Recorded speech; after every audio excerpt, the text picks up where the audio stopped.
सुप्रभात बच्चों, आज हम कक्षा छठी विषय हिंदी पुस्तक गुलमोहर हिंदी व्याकरण से उप विषय संज्ञा पाठ पढ़ेंगे। संज्ञा पाठ 9।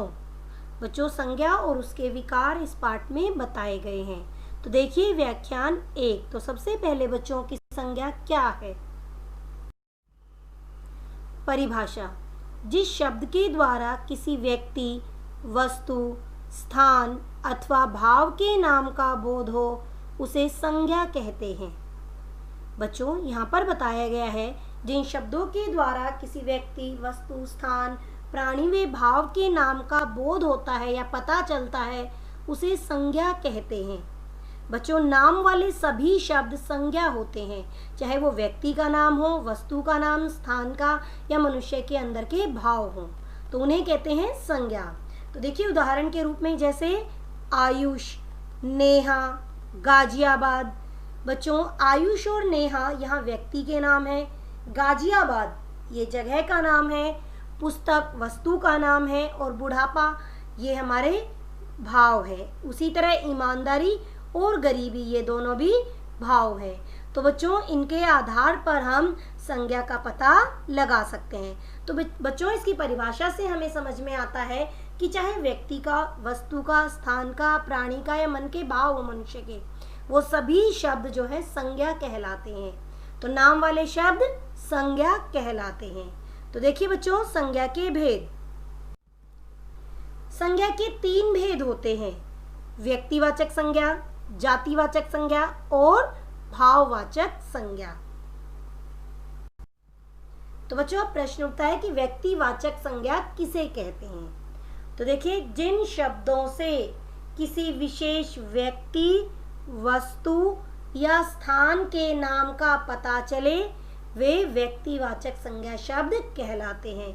विशेष व्यक्ति का, वस्तु का या स्थान का नाम हो तो वे व्यक्तिवाचक संज्ञा के शब्द कहलाते हैं। जैसे जवाहरलाल नेहरू, अमिताभ बच्चन, नरेंद्र मोदी, बाइबल, कुरान, दिल्ली, पंजाब। ये सभी शब्द बच्चों विशेष व्यक्ति, वस्तु और स्थान के नाम की ओर संकेत कर रहे हैं, इसलिए बच्चों ये व्यक्तिवाचक संज्ञा के उदाहरण हैं। तो देखिए बच्चों, यहाँ जवाहरलाल नेहरू, अमिताभ बच्चन, नरेंद्र मोदी ये व्यक्ति के नाम हैं।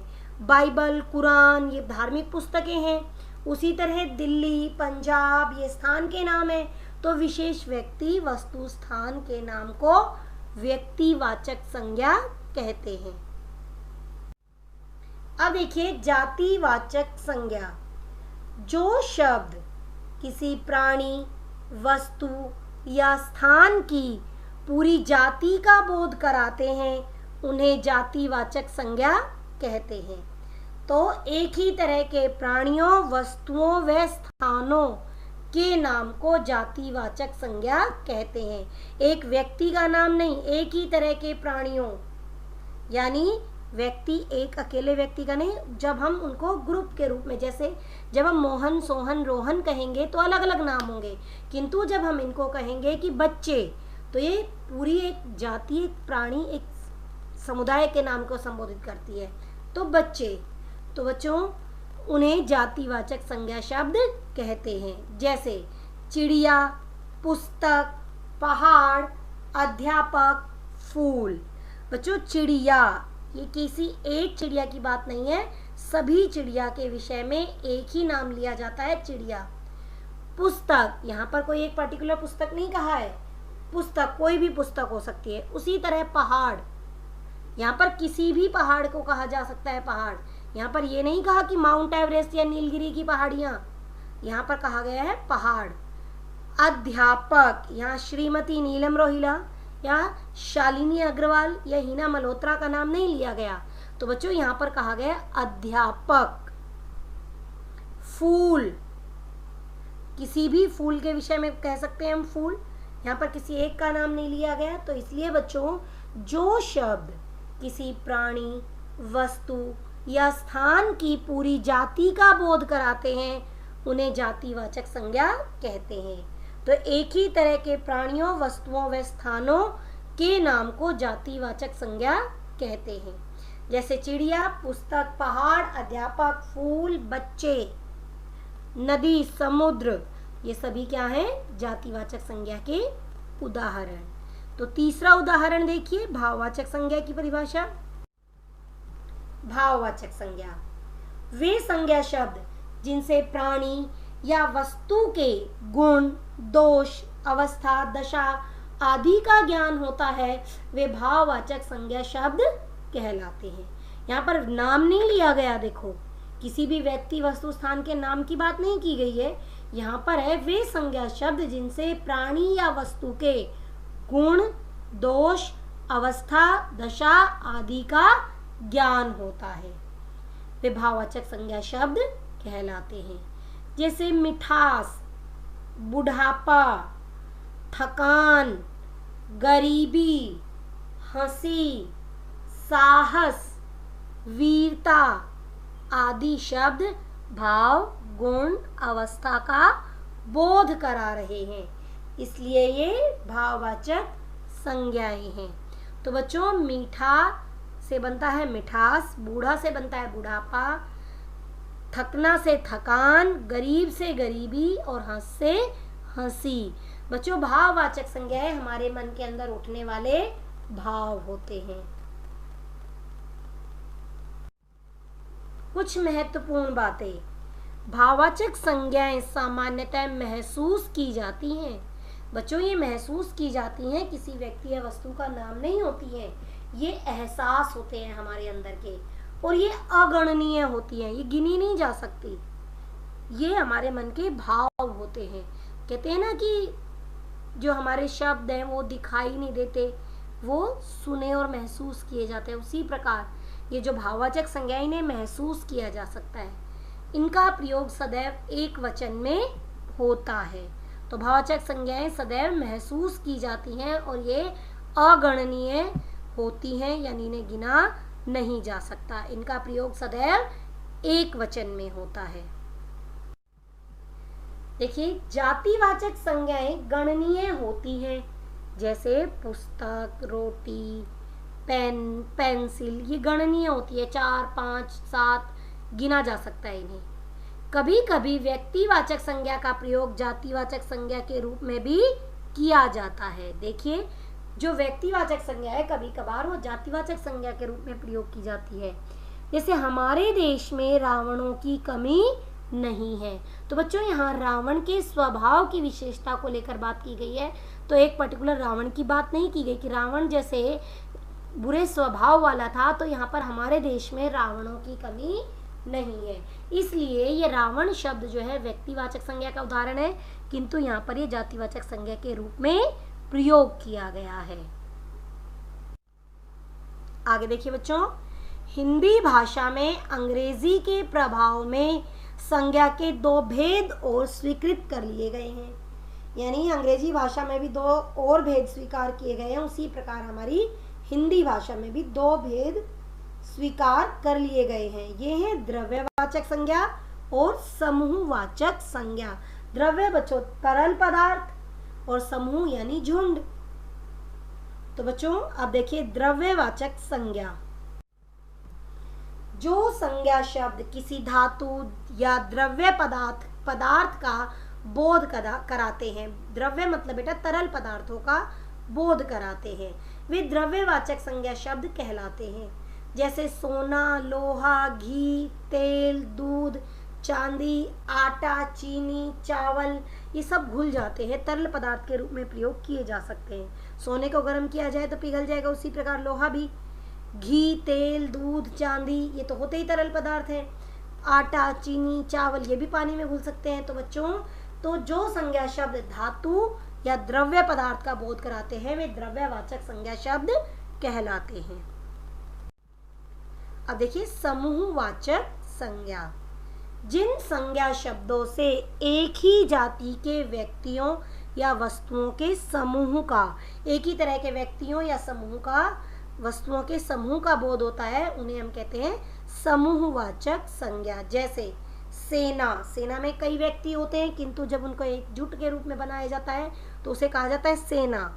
उसी तरह परिवार में कई सदस्य हैं, अलग अलग नाम न लेकर जब हम कहें परिवार तो ये समूह है। दल, संघ, समूह, गुच्छा, जैसे अंगूरों का गुच्छा कह देते हैं ना, तो वो गुच्छा, ये एक समूह का बोध कराने वाले शब्द हैं।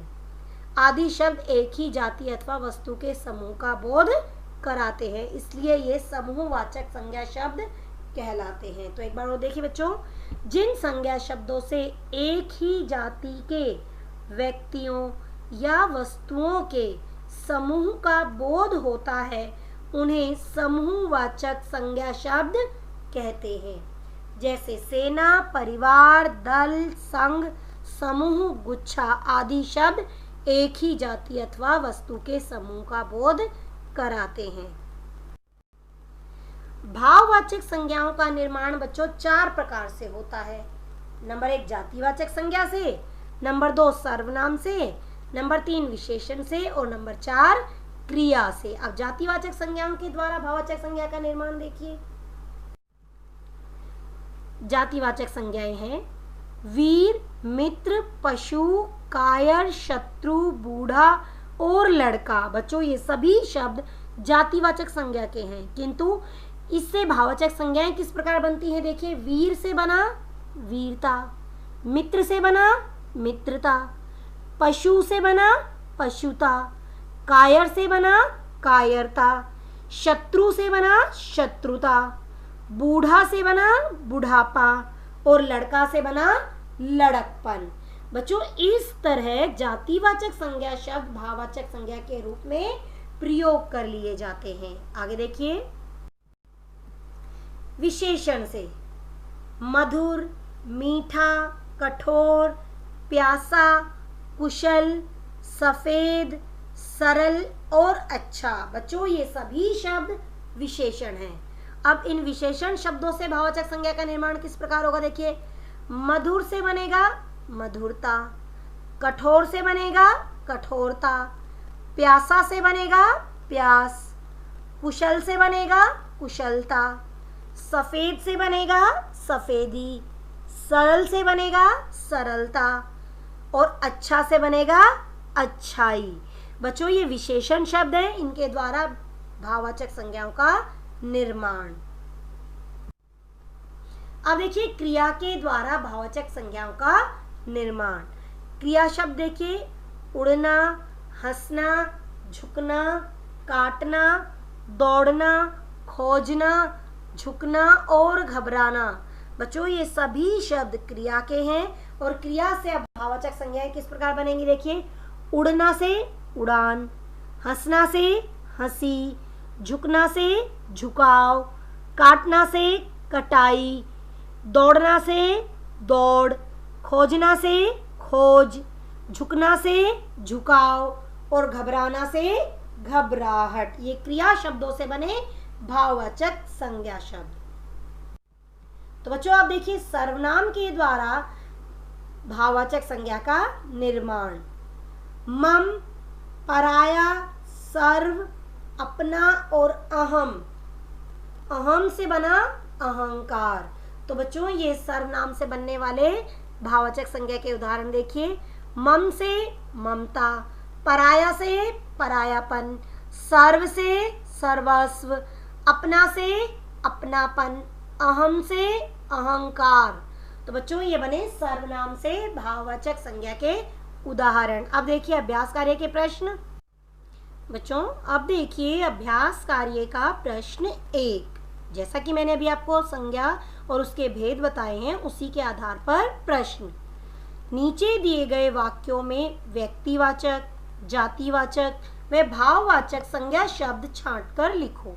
तो बच्चों यहाँ वाक्य दिए गए हैं, उन वाक्यों में से आपको व्यक्तिवाचक, जातिवाचक और भाववाचक संज्ञा शब्द छांटकर लिखने हैं। तो देखिए नंबर 1, इंद्र के हाथी का नाम ऐरावत है। तो इंद्र के हाथी का नाम ऐरावत है। इंद्र, हाथी, ऐरावत, ये तीनों शब्द संज्ञा हैं। यहाँ पर इंद्र व्यक्तिवाचक, हाथी जातिवाचक और ऐरावत व्यक्तिवाचक संज्ञा है। तो बच्चों अगला देखिए नंबर 2, बचपन में सभी बच्चे शरारती होते हैं। तो बचपन, बच्चे और शरारती, ये तीनों शब्द संज्ञा है। बच्चों बचपन शब्द भाववाचक संज्ञा, बच्चे जातिवाचक संज्ञा और शरारती आपका भाववाचक संज्ञा शब्द है। नंबर 3, गंगा के पुल के ऊपर रेलगाड़ी और नीचे बसें चलती हैं। तो बच्चों गंगा, पुल, रेलगाड़ी और बसें, ये चारों शब्द यहाँ पर संज्ञा हैं। देखिए गंगा है व्यक्तिवाचक, पुल, रेलगाड़ी और बसें, ये तीनों हैं जातिवाचक संज्ञा के उदाहरण। तो उत्तर देखिए इनके, व्यक्तिवाचक, जातिवाचक और भाववाचक संज्ञा। तो बच्चों इंद्र, एरावत और गंगा ये व्यक्तिवाचक संज्ञा शब्द है। हाथी, बच्चे, पुल, रेलगाड़ी और बसें ये जातिवाचक संज्ञा शब्द हैं। और बचपन शब्द यहाँ पर भाववाचक संज्ञा का उदाहरण है। आगे देखिए और देखिए वाक्य, उसने प्लास्टिक की बाल्टी खरीदी है। बच्चों यहाँ पर प्लास्टिक और बाल्टी दोनों शब्द संज्ञा हैं और दोनों ही शब्द बच्चों यहाँ पर जातिवाचक संज्ञा के उदाहरण हैं। नंबर 5, दोनों देशों के बीच समझौता हो चुका है। बच्चों यहाँ देशों और समझौता ये दोनों संज्ञा शब्द हैं। देशों यहाँ पर जातिवाचक संज्ञा और समझौता यहाँ पर भाववाचक संज्ञा शब्द का उदाहरण है।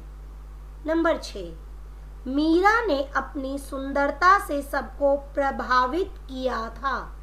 तो बच्चों यहाँ पर मीरा और सुंदरता ये दोनों शब्द यहाँ पर संज्ञा है। मीरा यहाँ व्यक्तिवाचक है और सुंदरता यहाँ भाववाचक संज्ञा है।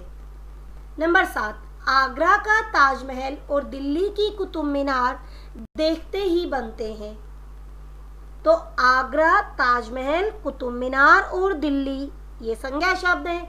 यहाँ पर आगरा, ताजमहल, दिल्ली और कुतुब मीनार ये चारों व्यक्तिवाचक संज्ञा के उदाहरण हैं।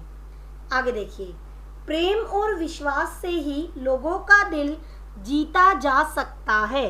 तो बच्चों प्रेम, विश्वास और दिल, यहाँ पर प्रेम और विश्वास दोनों भाववाचक संज्ञा के उदाहरण है और दिल यहाँ जातिवाचक संज्ञा का उदाहरण है।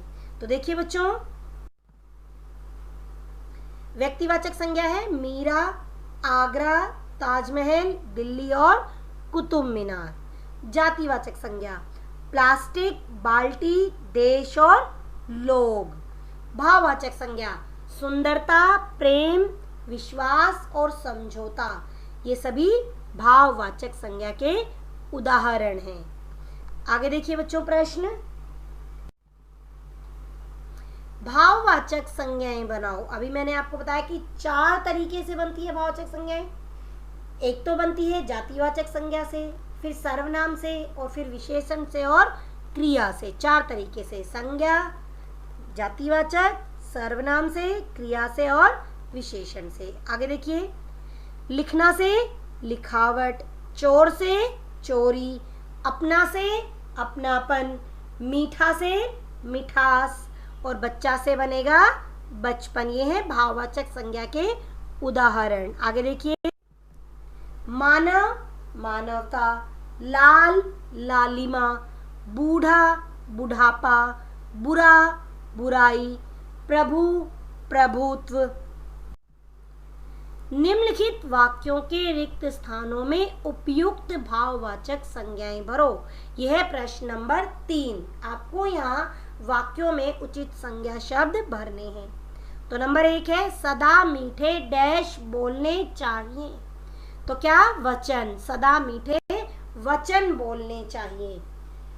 नंबर 2, बड़ों की सेवा करना हम सबका कर्तव्य है। तो बच्चों बड़ों की सेवा, क्या आएगा, सेवा करना हमारा कर्तव्य है। आगे नंबर 3, बुरे मनुष्य की डैश से सभी डरते हैं, बुराई। तो क्या आएगा यहाँ, बुराई। तो बुरे मनुष्य की बुराई से सभी डरते हैं। आगे देखिए, उसे हर काम में डैश मिल रही है। तो उसे हर काम में सफलता मिल रही है। क्या आएगा? सफलता। नंबर 5, मोटे आदमी अपने मोटापे से परेशान रहते हैं। तो मोटे आदमी अपने डैश में क्या आएगा? मोटापे से परेशान रहते हैं। नंबर 6, डॉक्टर ने उसकी बीमारी का इलाज किया पर वह ठीक नहीं हुई। तो क्या आएगा यहाँ पर? बीमारी। तो डॉक्टर ने उसकी बीमारी का इलाज किया पर वह ठीक नहीं हुई। बच्चों, आज हम चर्चा करते हैं अब अपने गृह कार्य की। तो 3 प्रश्न हैं यहाँ पर। तो प्रश्न 1 है, संज्ञा किसे कहते हैं? प्रश्न 2 है, संज्ञा के कितने भेद होते हैं? प्रश्न 3, भाववाचक संज्ञाएं बनाओ। यहाँ पर शब्द है सेवक, दोस्त, युवक, अहम, निज, सफेद और गरम। आपको इन वीडियो में ही इन्हीं प्रश्नों के उत्तर मिल जाएंगे। आपको अपनी पुस्तक में से भी पाठ पढ़ना है और उसी के आधार पर इन प्रश्नों के उत्तर लिखने हैं। और अपनी कॉपी में गृह कार्य करने के बाद मेरी मेल आईडी पर आपको अपना होमवर्क सेंड करना है। धन्यवाद बच्चों। अब हम मिलेंगे अपने अगले व्याख्यान में। धन्यवाद।